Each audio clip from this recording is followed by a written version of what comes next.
वतन या कफ़न, आज़ादी या मौत जो नारो बुलंद कंदड़ अज़ीम हीरो पीर सैयद सग़बतुल्लाह शाह अल मारूफ़ सूर्य बादशाह जी 75वीं वरसी जी तक़रीब कराची डिफेंस कयूं हाल कराची में वरी अक़ीदत ऐं एहतराम सां मल्हाई वई। वरसी जे तक़रीब में पीर पागार जे पोटे सूर्य बादशाह जे पर पोटे पीर सैयद कुतुबुद्दीन शाह राशिदीअ ख़ासि शिरकत कई।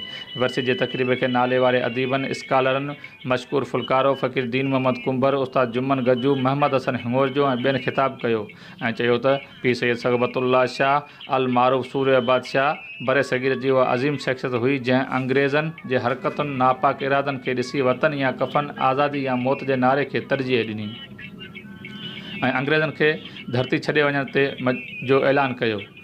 हुरनि खे जंग करण लाइ गुरिला जंग तयारु करण जो ऐलान कयो। हुरनि चयो त हुर तहरीक जी जंग हिकु तारीख़ी जंग हुई जिते हुरनि जे हथनि में कुझु बि न हुयो। हुर हथे ख़ाली हुआ ऐं अंग्रेज़नि वटि उन वक़्तु जदीद हथियार ऐं जहाज़ हुआ, लेकिन सूर्य बादशाह जी कामयाब हिकमत अमली ऐं ग़ैबी मदद सूर्य बादशाह जी तहरीक खे कामयाबु कयो ऐं अंग्रेज़ मजबूर थी धरती छॾण ते मजबूर थिया। सूर्य बादशाह सिंध धरती जे लाइ समय हुरनि जूं क़ुर्बानियूं ॾेई मुल्क जी जंग विड़ियो।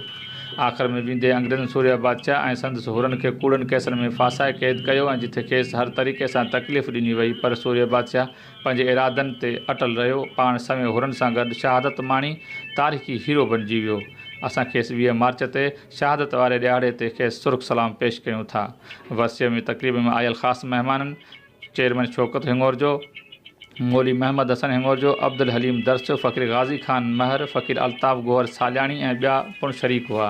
जॾहिं त इंतिज़ामी ज़िम्मेवारियूं फ़क़ीर अलाह बचायो चानियो, सैयद दोस्त अली शाह रणमल चानियो, मोहम्मद रहीम मंगरियो, मोहम्मद हनीफ़ मंगरियो, आकिल हिंगोरजो, मूसा हिंगोरजो, वली मोहम्मद हिंगोरजो ऐं उस्मान दर्स ऐं ॿियनि पिणु अदा कयूं।